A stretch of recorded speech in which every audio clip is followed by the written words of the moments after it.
귀한 말씀을 듣는 시간 허락하시니 참으로 감사합니다. 주님, 주의 말씀이 우리의 살과 우리의 피가 되게 하시고 주의 말씀이 우리의 표대가 되게 하셔서 온전히 말씀을 쫓아 행하는 그러한 죄들 되길 원합니다. 그러기 위해서 저희들 열심을 다해 또한 집중하여 주의 말씀을 듣고 깨우침을 받아 그 말씀 안에 살아가기를 원합니다. 성령께서 함께하여 주시옵소서.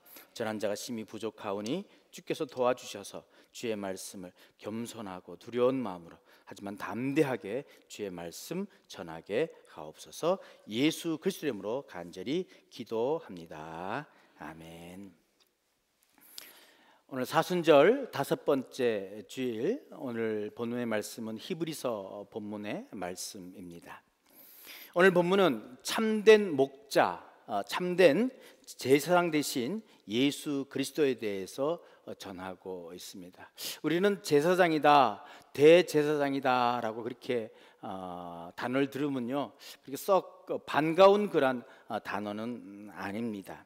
왜냐하면 복음서에 등장하는 대제사장들은 예수님을 위협하는 그러한 인물들이고요, 예수를 괴롭히는 그러한 인물이기 때문에 우리 예수님이 제사장이다, 대제사장이다 라고 하면은 조금 거부감이 일 때도 있습니다. 하지만 히브리서 기자가 그런 위험을 모르지는 않지만 이 대제사장이라고 하는 직분이 갖는 그런 상징성이 아주 중요하기 때문에 예수 그리스도를 대제사장이다 라고 그렇게 설명하고 있습니다. 구약 성서에서 대제사장은 사람들의 죄가를 없애기 위해 백성들을 대신해 제사를 바치는 존재입니다. 히브리서는 이런 대제사장직을 예수님께 적용합니다. 한 가지 독특한 점이 있다면 대제사장들은 짐승이나 곡식을 제물로 바치지만 예수님은 자신을 제물로 삼아 제사를 드린다라고 하는 사실입니다. 여러분, 제사라고 하는 건요, 우리의 삶의 기억들을, 또 삶의 그런 여러 가지 파편들을 의례를 통해서, 제사를 통해서 정화하는 그런 작용을 합니다. 물론 구약 성서에서 제사는 하나님과의 관계를 회복하고 하나님의 돌보심과 은총에 감사하는 기능을 갖고 있는 게 사실입니다. 그래서 제사장의 존재가 중요한 것이죠. 제사장들은 사람들을 위하여 하나님께 예물과 속죄 희생 제사를 드리고 주님의 뜻을 백성들에게 가르치고 그들에게 복을 빌어 주어야 했던 것입니다. 이것이 바로 제사장의 존재 이유입니다.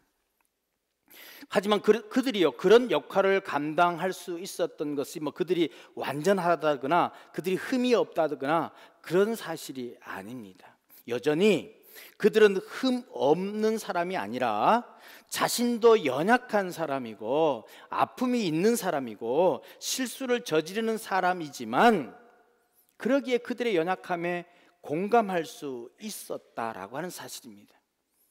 결국 제사장들은요, 정죄하고 처벌하는 사람이 아니라 백성을 부축하고 일으키고 그들을 회복시키는, 그래서 하나님의 형상대로 살아가도록 도와주는 그러한 사람인 것입니다. 그래서 히브리서 기자는 그 개념을, 그 정의를 바로 예수님에게 적용합니다. 그래서 예수님을 참된 대제사장이다라고 그렇게 말씀해 주시면서 우리의 대제사장은 우리의 연약함을 동정하지 못하시는 분이 아닙니다. 그는 모든 점에서 우리와 마찬가지로 시험을 받으셨지만 죄는 없으십니다라고 히브리서 4장 15절에서 말씀해 주고 있는 거예요. 그분은요, 예수께서 육신으로 세상에 계실 때에 자기를 죽음에서 구원하실 수 있는 분께 큰 부르짖음과 많은 눈물로써 기도와 탄원을 올리셨습니다. 하나님께서는 예수의 경외심을 보시어서 그 간구를 들어주셨습니다. 그는 아드님이시지만 고난을 당하심으로써 순종을 배웠습니다 라고 7절 8절에서 말씀해 주고 있는 것입니다. 제사장의 원래 본뜻은 바로 우리의 아픔을 알기에, 우리의 연약함을 알기에 우리로 하여금 하나님과의 관계를 회복시켜주는 그런 돕는 자의 역할을 한 거예요. 근데 그런 고난들을 잘못 이용해서 우리가 알고 있는 제사장들은 우리 예수님을 대적하고 예수님을 괴롭히고 사람들을 괴롭히는 사람들로 우리가 잘못 알고 있는 것이다 라고 하는 것입니다. 그러기에 참된 대제사장직을 회복하시기 위하여 주님께서는요, 우리에게 사람의 모습으로 우리에게 오셔서 우리를 구원의 길로 인도해 주시는 것입니다. 죄악으로 인해 죽을 수밖에 없는 우리를 위해 그가 제사장이며 속죄물로 우리의 죄값을 담당하셨습니다.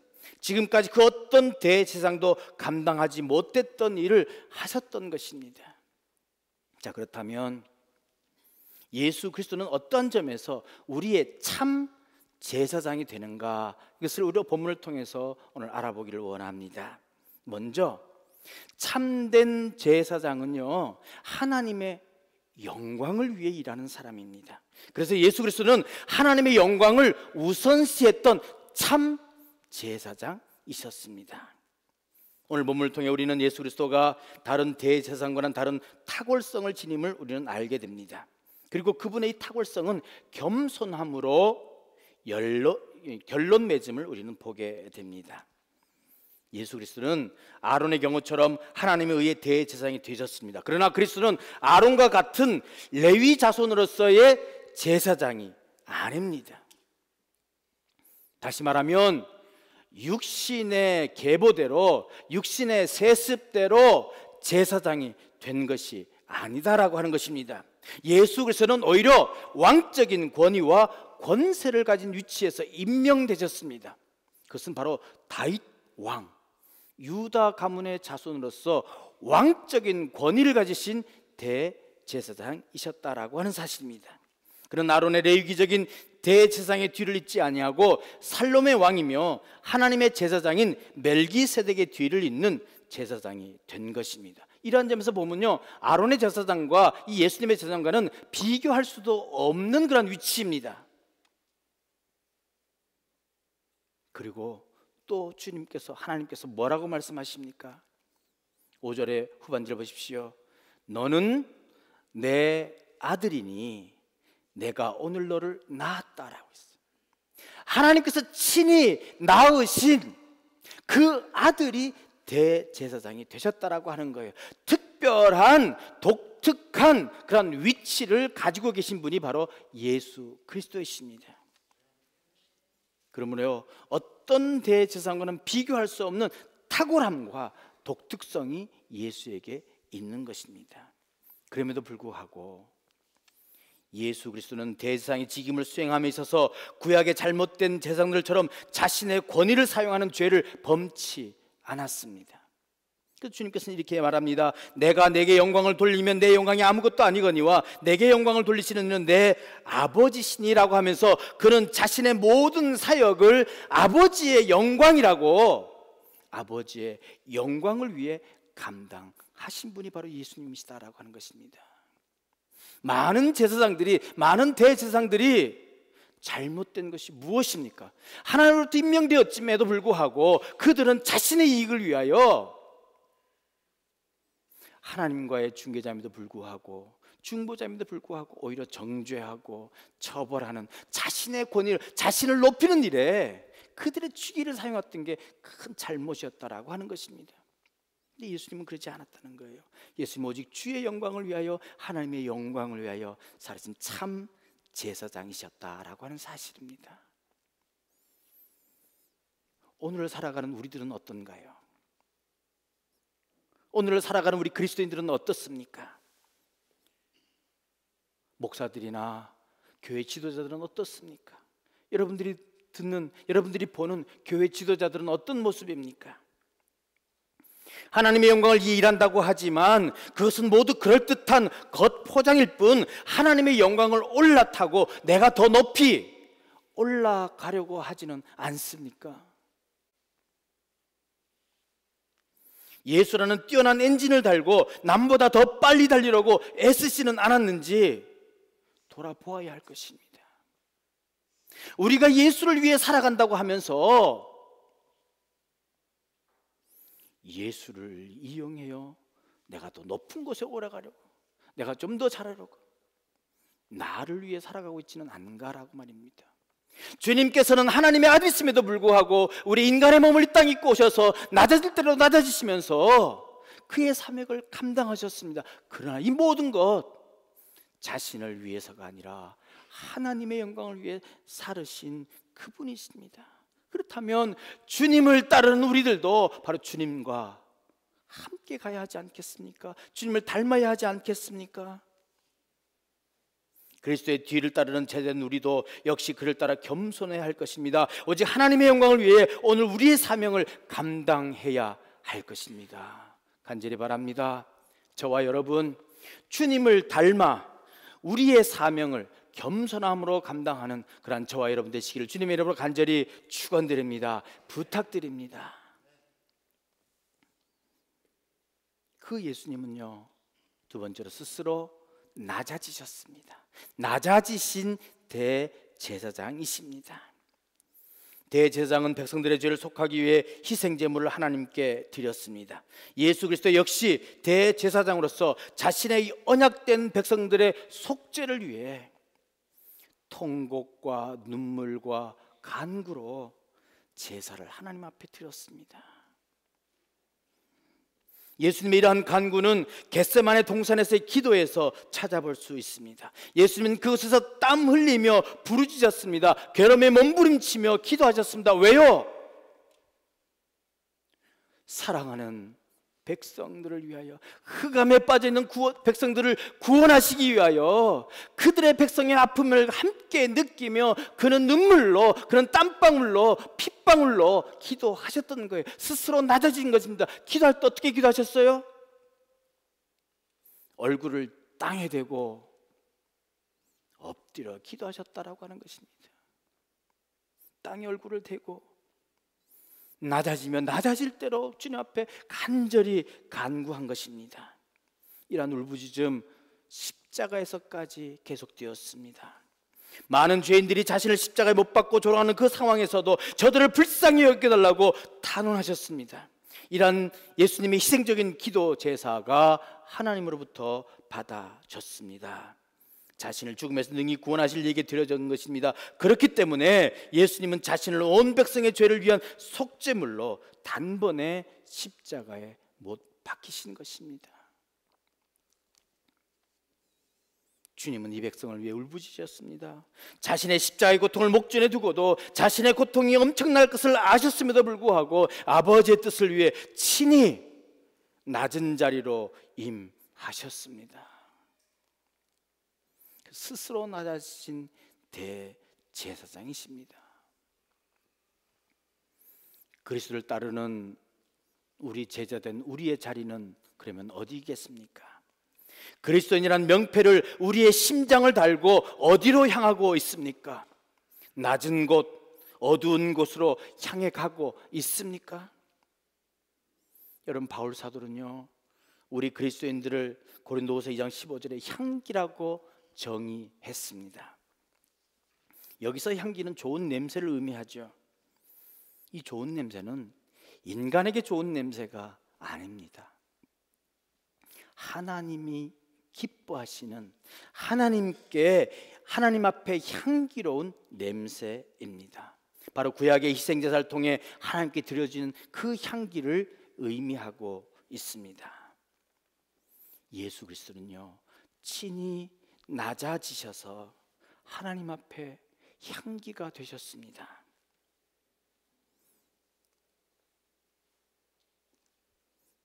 오늘 우리는 그리스도인으로서 어떤 향기를 드러내고 있습니까? 그저 높은 곳에 올라가 나의 인간적 향기가 군중 속에서 퍼지기만을 기다리고 있지는 않습니까? 주님은 스스로 낮아지신 참 대제사장이셨습니다. 마지막으로 예수 그리스도는 참된 순종의 제사장이셨습니다. 예수님께서는 이러한 속죄의 사역을 완성하시고 부활 승천하셔서 하나님의 오른편에 앉아 계십니다. 고난을 통한 구속 사업을 완수하시고 그의 백성의 대제사장으로 완전하다는 인정을 하나님께 받으시고 더 나아가 구주로 계십니다. 구주이신 예수님께서는 하나님의 아들이심에도 불구하고 고난을 통한 순종의 자리로 나아가셨습니다. 우리를 위한 대제사장이 되시기 위하여 스스로 우리와 똑같은 자리로 들어오셨습니다. 이 고난은 예수님의 십자가의 순환이며 그곳에서의 희생적인 죽음이셨습니다. 순종의 결과는요, 죽음이었어요.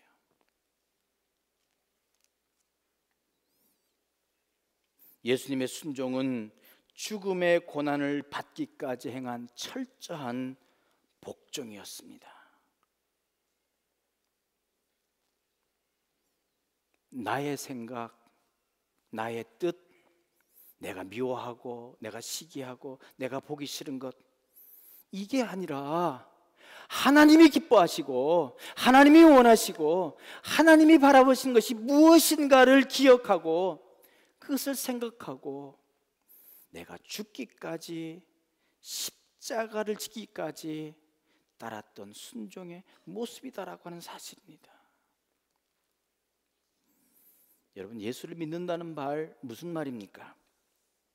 예수를 우리 인생의 길로 삼았다는 뜻입니다.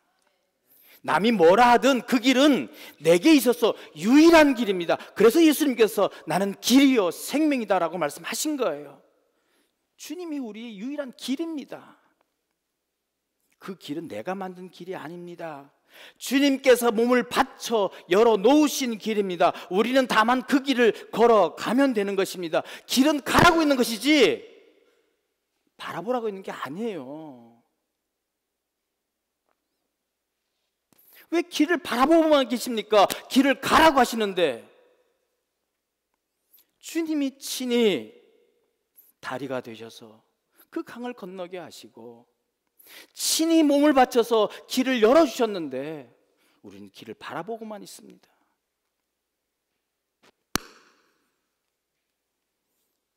여러분, 성도의 삶은 그리스도의 뜻에 자신을 봉헌하는 과정이어야 돼요. 그리스도의 뜻에 우리를 드려야 된다는 것입니다. 모든 생명이 이지러짐 없이 자기 몫의 생을 다 누릴 수 있는 세상, 모든 사람이 비인간적인 수모나 굴욕을 강요받지 않으며 살 수 있는 세상을 이루는 일에 주님은 우리를 부르시고 계세요.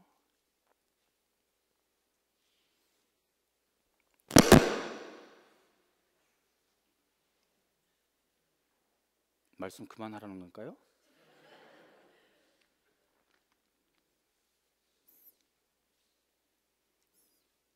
예수님의 이러한 순종의 모습은요, 여러분 꼭 성경에만 있는 것 아니에요. 보리스 콘펠트라고 하는 사람의 이야기입니다. 유대인 출신 의사인 그는 스탈린 치하의 러시아에서 스탈린은 신이 아닌 인간이다 라고 하는 그런 말했기 때문에 그런 죄목으로요 체포되어서 강제 수용소로 끌려갔습니다. 거기서 그는 의사로서 난치병 환자는 물론 병자들이 병을 핑계대지 않고 일하다가 죽도록 하라고, 그래서 경제적인 낭비를 지불하지 않도록 특별히 임무를 받은 그러한 의사입니다. 즉 그냥 튼튼하게 일하다가 잘 죽도록 하는 게 이 의사의 사명이었어요. 그러니까 병을 고치라는 게 아니었어요. 그냥 컨트롤만 하라는 거였어요. 그러니까요 그의 치료가 형식적이고요 또 기계적이 되어가고 있었습니다. 그냥 자기 일 대충 일만 할 수 있도록 만들어주면 되니까요. 그는 자신의 인간성이 철저하게 파괴되고 있음을 느끼고요 절망감에 빠지게 된 거예요. 의사는 그렇지 않잖아요. 살려야 되는 거잖아요. 그러던 어느 날 동료 죄수로부터 전도를 받아 그리스도를 영접하였습니다. 그는 수용소 내에 기독교 지하 공동체가 있다는 것과 그들의 기도 때문에 자신의 구원이 가능했음을 깨달았습니다. 그는 자신이 주님과 이웃에게 빚진 인생임을 알고 그때부터 최선을 다해서 환자 치료에 임했습니다. 한 번은 장암에 걸린 환자를 진료하게 되었습니다. 수용소 병원의 규칙은 그를 살려서는 안 되는 거예요. 왜냐하면 장암 걸린 죽는 사람이니까 살려서는 되지 않습니다. 이런 환자를 살리면 의사인 그가 죽어야 했어요. 하지만 그는 수용소 규칙을 어기고 환자를 치료해 살려냈습니다. 어느 날 치료를 받던 환자가 이런 질문을 합니다. 왜 당신은 이처럼 위험한 시도까지 하면서 나를 살리려고 합니까? 당신은 죽음이 두렵지 않습니까? 그러자 의사 보리스가요 이렇게 말합니다. 괜찮습니다. 염려하지 마십시오. 이미 당신과 나를 살리고자 죽으신 분이 계십니다. 라고 그렇게 이야기했답니다. 그러니까 도대체 그가 누구입니까? 이 질문을 받고요 보리스 콤펠트는 조용히 미소를 지으면서 그의 이름은 예수 그리스도이십니다 라고 이렇게 말해 주었다고 합니다. 이 의사 보리스 콤펠트는요 이 사람을 살린 것이 알려져서 공개 처형을 당하게 됩니다. 그가 처형되는 날 보리스에게 새 생명을 치료받고 복음까지 전도받은 그는 땅에 엎드려 흐느끼면서 이런 고백의 기도를 드렸다고 합니다. 보리스, 알겠습니다. 이제 저도 최선을 다해 주님을 위해 살겠습니다. 그리고 그분의 이름을 전하겠습니다 라고 기도했습니다. 그가 바로 노벨상을 수상한 알렉산더 솔제니친입니다. 보리스의 희생으로 인하여 솔제니친이 그리스도인이 되고 나중에 노벨상까지 탄 그러한 유명한 작가가 또한 평화주의 작가가 된 것입니다. 빌립보서 2장 5절에서 11절의 말씀은 이렇게 말합니다. 너희 안에 이 마음을 품으라. 곧 그리스도 예수의 마음이니 그런 근본 하나님의 본태시나 하나님과 동등됨을 취할 것으로 여기지 아니하시고 오히려 자기를 비워 종의 형체를 가지사 사람들과 같이 되셨고 사람의 모양으로 나타나사 자기를 낮추시고 죽기까지 복종하셨으니 곧 십자가에 죽으심이라. 이러므로 하나님이 그를 지극히 높여 모든 이름 위에 뛰어난 이름을 주사 하늘에 있는 자들과 땅에 있는 자들과 땅 아래 있는 자들로 모든 무릎을 예수의 이름에 꿇게 하시고 모든 입으로 예수를 주라 시인하여 하나님 아버지께 영광을 돌리게 하셨느니라 라고 말씀하고 있습니다. 하나님의 사람이 품어야 할 마음은 바로 자기를 비워 겸손한 마음으로 죽기까지 헌신하는 순종의 마음입니다. 복종의 마음입니다. 그런 마음을 가진 사람은 고난을 순종함으로 대처합니다. 예수님은 그런 사람에게 영원한 구원의 근원이 되십니다. 그리고 하나님은 그런 사람을 지극히 높여 주십니다. 그리고 하나님 아버지께 영광을 돌리게 합니다. 예수 그리스도의 순종의 모습, 십자가까지 감당한 복종의 모습에서 오늘 우리가 배워야 할, 우리가 따라야 할, 우리가 가야 할 순종의 모습을 찾아볼 수 있을 것입니다. 말씀을 맺습니다. 사순절 5번째 주일, 예수 그리스도의 십자가의 고난이 눈앞에 다가오고 있는 주간입니다. 우리는 이 주간을 보내면서 예수 그리스도의 십자가를 연민의 눈으로 바라보며 눈물만 흘리고 있지는 않습니까? 예수 그리스도는 우리의 참 대제사장이 되시기 위하여 그 십자가를 기꺼이 감당하셨습니다. 그런 메시아이셨음에도 불구하고 오직 하나님의 영광을 위하여 일하셨습니다. 그런 하나님의 일을 감당하시기 위하여 친히 스스로 낮은 곳을 택하셨습니다. 그런 낮은 곳에서 십자가의 고난도 마다하지 않고 많은 이의 대속을 위해 친히 그곳으로 오르셨습니다. 오늘 우리 그리스도인들은 어디에 서 있습니까? 그리스도의 고난의 십자가 위가 아닌 자신의 영광을 쫓아 올라서고 있지는 않습니까? 오늘 우리의 참 대제사장이 되신 예수 그리스도 앞에 다시 낮아져야 할 것입니다. 그리고 그 낮아짐의 현장에서 그의 순종을 쫓아가야 할 것입니다. 그것이 고난 주간을 앞둔 우리 그리스도인이 감당해야 할 사명인 것입니다. 여러분, 사순절 순례 여정 이제 막바지에 다다르고 있습니다. 여러분, 어떻게 사순절 순례 여정을 걸어가고 있습니까? 사순절 순례 여정, 그것은 바로 순례자의 심정으로 살아보자고 의도적으로 자주 말하고 있습니다. 순례자의 심정, 자기를 비워내고 거룩한 가치를 붙들고 걸어가는 여정입니다. 자기의 욕구를 내려놓는 일을 배우는 게 순례자입니다. 나의 욕구와 기대는 가급적이면 내려놓고 이웃의 짐을 함께 지기 위해 몸을 낮출 때 우리는 비로소 십자가가 왜 구원인지를 깨닫게 될 것입니다.